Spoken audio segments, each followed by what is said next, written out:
কারণে আমরা আমাদের যে একটা লাভজনক ব্যবসা লসে পরিণত হয় শুধু এই ভ্যাকসিনের কারণে। আমরা ভ্যাকসিন দিতে জানি না, ভ্যাকসিন করি না। আমরা সব কিছু আল্লাহর উপরে ছাড়ি যে আল্লাহ যা করে আল্লাহ করবে। আল্লাহ করবে, ঠিক আছে। আল্লাহ করার পাশাপাশি আমাদেরও কিছু করার আছে। আমাদের দেশ তথাপি সারা পৃথিবী যখন আগাইয়া গেছে, আমরা তখন পিছিয়ে গেছি। কী কারণে পিছিয়ে গেছি? আমরা ভালো একটা তথ্য, ভালো একটা ইনফরমেশন আমরা দেই না মানুষের কাছে, কারণ মানুষ জানলে আমাদের ব্যবসা হবে না। এই কারণেই আমাদের এই ছোট মনার কারণেই আমাদের এই কোয়েল খামারটা পিছিয়ে আছে। আমাদের দেশের কোয়েল খামারগুলো পিছিয়ে আছে। আপনি যদি একজন ভালো খামারি হতে চান, সফল উদ্যোক্তা হতে চান, তার পিছনে যে কাজগুলো, যে আপনার খামারের অবশ্যই ভ্যাকসিন শিডিউল ফলো করতে হবে। আমাদের মতো কিছু অসৎ ব্যবসায়ী আছে, তারা বলে যে ভ্যাকসিন, কোয়েল পাখির ভ্যাকসিন লাগে না, অসুস্থ হয় না। ঠিক আছে, কোয়েল পাখি অসুস্থ কম হয়। যেহেতু আপনার 10,000 পাখি আছে বা 5,000 পাখি আছে, ভালো একটা প্রফিট পাইতেছেন, হঠাৎ করে আচানক একটা রোগে আপনার এই খামারটা যদি ধ্বংস করে দেয়, তখন আপনি কেমন লাগবে বলেন?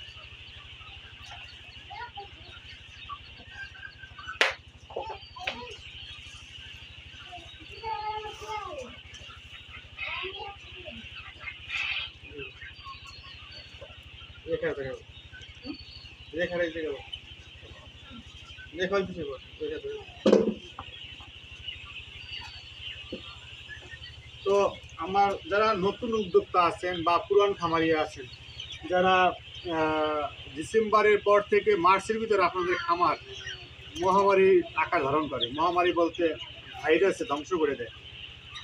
আসলে ভাইরাসটা কি আপনারা জানেন না, অনেকেই জানে না। তো এই ভাইরাসের অ্যাগেনস্টে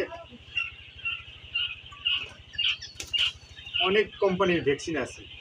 আমি এখন যে কোম্পানির ভ্যাকসিনটা দিতেছি, এটা অ্যাডভান্সের ভ্যাকসিন। আপনাদের খামারে অবশ্যই এই অ্যাডভান্সের ভ্যাকসিন করবেন। মনে রাখবেন, যে ডাক্তারকে আনবেন ওই ডাক্তার ওই কোম্পানির ভ্যাকসিন লেখার চেষ্টা করবেন। আসলে এই যে বার্ড ফ্লুর যে ভ্যাকসিন, এটা শুধু অ্যাডভান্সই এক্সপোর্ট করে দেশের বাইরে থেকে আনে, অ্যাডভান্স অফ সায়েন্স। আপনারা হয়তো বা কোনো লিঙ্ক নাও পাইতে পারেন। আপনারা আমার ফোন নাম্বার দেওয়া থাকবে, এই ফোন নাম্বারে যোগাযোগ করলে রাত্রে করলে আপনারা কীভাবে ভ্যাকসিন করতে হয়, কীভাবে ভ্যাকসিনের আগে কী ওষুধ খাওয়াইতে হয়, ভ্যাকসিনের পরে কী খাওয়াইতে হয়, এই ব্যাপারে আমরা কিছুটা আপনাদের ধারণা দেব। দেখেন ভাই, আপনারা যদি মনে করেন যে ব্যবসা করবেন, ব্যবসার সাথে অবশ্যই এইগুলো যদি না শেখেন, তাহলে আপনি এই ব্যবসায় লাভবান হতে পারবেন না। আপনি অনেক কষ্ট করে খামার করলেন, খামারটা টিকলো না, তখন আপনি কি করবেন? হঠাৎ করে অনেকে আছে, বিদেশি ভাইয়েরা আমার, বিদেশ থেকে কিছু টাকা নিয়ে আসার পর তারা এই কাজগুলো করে, একটা দেশে কিছু করার চিন্তা ভাবনা করে, কিন্তু অনেক সময় ভালো ইনফরমেশন, ভালো তথ্য না পাওয়ার কারণে খামার লাভবান হয় না। এবং সে ঠিকই টাকা ইনভেস্ট করে, ঘর করে, কিন্তু শেষমেশ সে কী হয়? লসের সম্মুখীন হয়। আপনারা যদি লস না করতে চান, যদি লাভ করতে চান, তবে আপনাদের অবশ্যই এই ভেটেরিনারি সম্পর্কে কিছু না কিছু ধারণা রাখতে হবে। কী ধারণা রাখতে হবে? কীভাবে ভ্যাকসিন দিতে হবে। ভ্যাকসিনের আগে পরে আপনি কি করতে হবে? আপনি ভ্যাকসিন করলেন, ভ্যাকসিন করার আপনি ভদ্রলোক হয়তো বা আপনি হায়ার করে আনলেন, ভ্যাকসিন করে দিল, ভ্যাকসিনের পরে এমন কিছু করলেন আপনার ভ্যাকসিন আর কাজ করলো না, তখন আপনি এই ভ্যাকসিনের টাকা তথাপি পাঠিয়েও বাঁচবেন। আপনি তো চিন্তা করতেছেন যে আমি ভ্যাকসিন করে আনছি, আমার কোনো টেনশন নাই, আমি নিশ্চিন্তে ঘুমাইতে আছি। আসলে আপনার ভ্যাকসিনটা, আপনার একটা ভুলের কারণে ভ্যাকসিনটা নষ্ট হয়ে গেল, ভ্যাকসিন মানে ফেল হইলো, যেটা নষ্ট হয়ে গেল বলতে ফেল হলো। এখন ভ্যাকসিন ফেল হয়ে গেল, কিন্তু আপনি টেনশন করতেছেন না যে আপনার ভ্যাকসিন তো দিয়েছি, কোনো টেনশন নাই। তো এই ক্ষেত্রেও কিছুটা প্রাথমিক ধারণা নিতে হবে। তো ভ্যাকসিনের আগে কি করতে হবে, ভ্যাকসিনের পরে কি করতে হবে, এই ব্যাপারগুলো আপনার জানতে হবে। এই জানার জন্য আপনার অনেকগুলো ইউটিউব চ্যানেলে আমার ভিডিও দেওয়া আছে শারমিন কোয়েল খামারের। এই ভিডিওগুলো আপনারা ফলো করলে আপনার এই ভ্যাকসিনের আগে পরে কি করার এটা আপনি বুঝতে পারবেন। আমাদের একটাই উদ্দেশ্য, প্রত্যেক ঘরে ঘরে যেমন মোরগ মুরগি পালে, এইভাবে আমরা কোয়েল পাখিকে প্রত্যেক ঘরে ঘরে পৌঁছে দেওয়ার জন্য আমরা এই লক্ষ্যে কাজ করি। আমরা সীমিত টাকা লাভ করি এটা বিষয় না, আমাদের লাভ তো করতে হবে, যাতে কোনো খামারি ধ্বংস না হয়। প্রত্যেক গ্রাম পর্যায়ে জানি একটা দুইটা কোয়েল পাখির খামার থাকে। এ থেকে আমাদের কি হবে, আমাদের যে যারা কোয়েল পাখির বাচ্চারা মানে বেশিরভাগ ছোট বাচ্চারা পছন্দ করে কোয়েল পাখির ডিম, জানি তারা খুব সুলভ মূল্যে মানে জানি প্রত্যেক এলাকা থেকে জানি ডিম সংগ্রহ করতে পারে। এখন দেখা যায় যে আপনার আপনার মফস্বল শহরে ডিম পাওয়া যায় না, এক্ষেত্রে দাম অনেকে বেশি নেয়। এখন বর্তমানে প্রেক্ষাপটে আমার জানা আছে 15 টাকা হালি কোয়েল পাখির ডিম। তো যাতে আপনারা এই 15 টাকা না আরো কমে পান, এর জন্য আমরা কাজ করতেছি।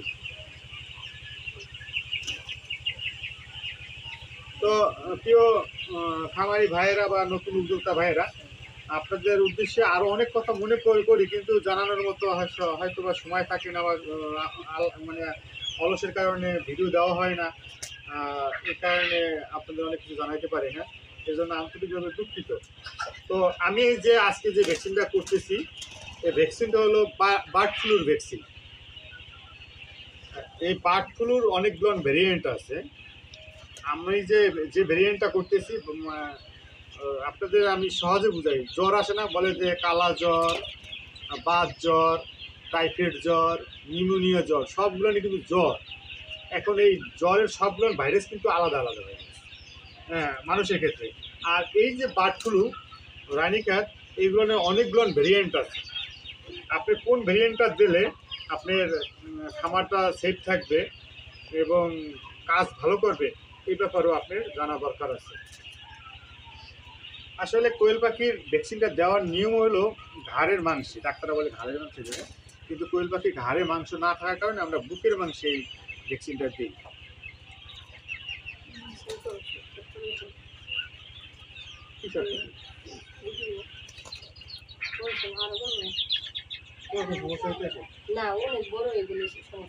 এটা কাটতে কেটে ওরা ছোট করে তো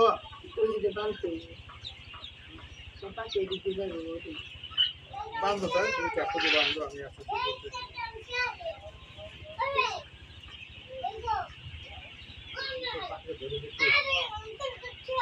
ওইটা টানবে, আর যাইবে না, ওইটা ওইটা মূল করে ওইটা একটা দিক দাও, উঠলে এটা লাগে বান্ধব, এই দাও, এইটা এইটা লাগে বান্ধব।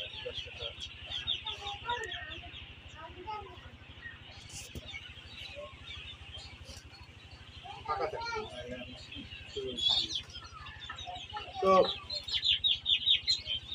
আপনারা এই বার্ড ফ্লু ভ্যাকসিনটা কোন সময় দেবেন? আপনারা বছরে 2 বার এই ভ্যাকসিনটা দিতে পারেন। প্রতি 5 মাস পর পর বা 6 মাস পর পর অবশ্যই ভ্যাকসিনটা দেবেন। এটা 2টা ভ্যারিয়েন্ট আছে, একটা হলো 5 এবং 9। আপনারা যদি কন্টিনিউ 5 দিয়ে রাখেন, কখনই আপনার খামারের মুরগি সব মারা যাবে না, কখনই না।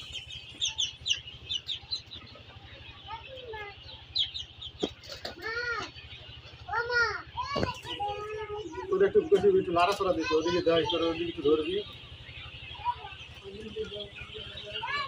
তো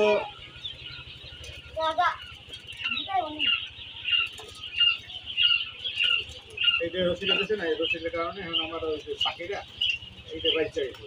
আগে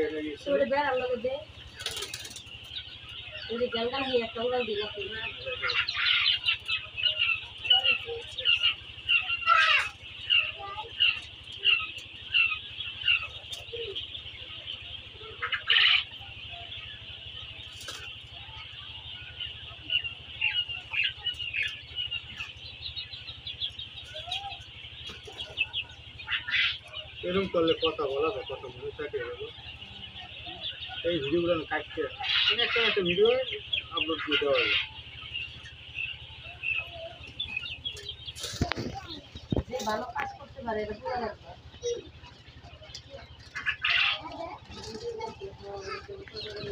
তো আপনারা এই ওষুধটা ভ্যাকসিনটা কীভাবে সংগ্রহ করবেন? এই ভ্যাকসিনটা আপনারা সংগ্রহ করলেন পরে রাউদে দিয়ে করবেন, সংগ্রহ করবেন। সংগ্রহ করার পর একটু ফ্রিজ করে নেবেন, ফ্রিজ করবেন মানে ককশিটে একটু বরফ দিয়ে নিতে হয়। নেওয়ার পর আপনি এই ভ্যাকসিনটা সম্পূর্ণরূপে ঠান্ডা করতে হবে। ঠান্ডা বলতে সরি, ঠান্ডা ভ্যাকসিনটাকে নর্মাল করতে হবে। নর্মাল ছায়াযুক্ত জায়গায় একদিন আগেই নর্মাল করবেন, তারপর আপনি এই গানের মাধ্যমে দেবেন। এখন এই ভ্যাকসিনটা কীভাবে দেবেন? দেওয়াটা আপনি মনে করেন যে খুবই সহজ। যে